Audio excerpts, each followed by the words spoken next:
Bonjour à chacun, bonjour à tous et bienvenue à la revue de presse.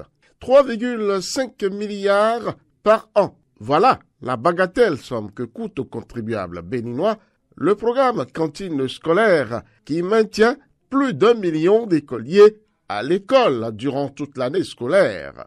L'information a été lâchée, rapportée par le journal Le Chronomètre par le ministre des Enseignements maternels et primaires lors de son émission sur le bilan du PAG2 dans le secteur de l'enseignement de base, encadrement du droit de grève, recrutement des AME et justement les cantines scolaires.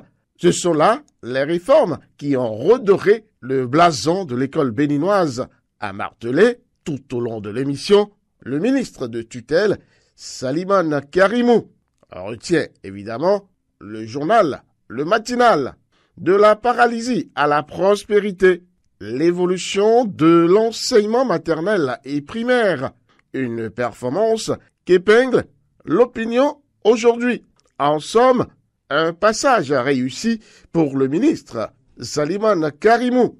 Soutenance de mémoire, de rapport de stage et de thèse, des déviances sont relevées dans les universités publiques. Le ministère de l'Enseignement supérieur donne l'alerte, annonce le journal Le Matinal. Les loups ne se mangent pas entre eux, a-t-on coutume de dire.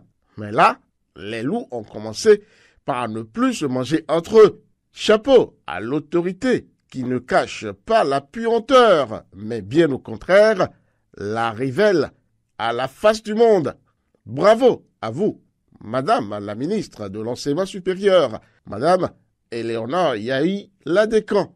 Mes suggestions, Madame la ministre, poussez votre curiosité vers le privé. Vous y découvrirez des choses. C'est juste une puce à l'oreille. Répression des infractions économiques et du terrorisme, 6358 dossiers traités en 6 années.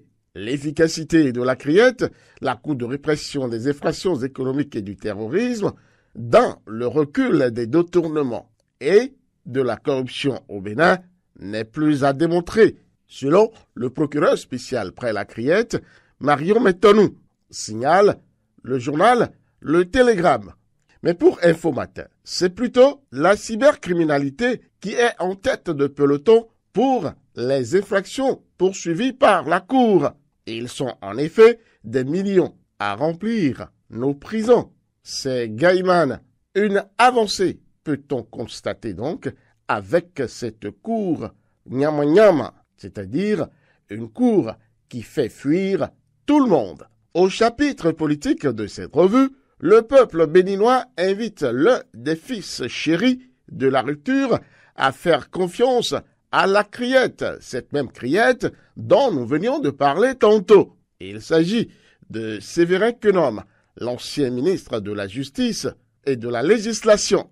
Le Soleil Bénin Info annonce qu'il chercherait asile en France et le journal croit en connaître les raisons.